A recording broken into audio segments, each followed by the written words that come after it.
Penalty shoot আউটের রোমাঞ্চ আর ফুটবলারদের চোখে আনন্দ বেদনার কাব্য।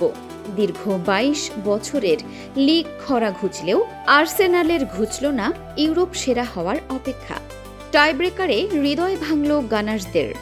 অন্যদিকে রিয়াল মাদ্রিদের পর দ্বিতীয় ক্লাব হিসেবে টানা ২ চ্যাম্পিয়ন্স লিগ জয়ের অনন্য কীর্তি গড়ল ফরাসি giant Paris Saint Germain PSG. বুদাপেস্টে এক জমজমাট ফাইনালের সাক্ষী থাকল ফুটবল বিশ্ব। অথচ ম্যাচের শুরুটা একদমই ভিন্ন ছিল।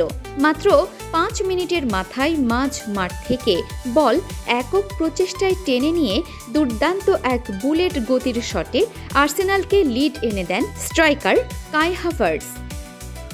প্রথমার্ধে গানার্সদের চেনা ছন্দের সামনে কিছুটা ব্যাকফুটে ছিল পিএসজি।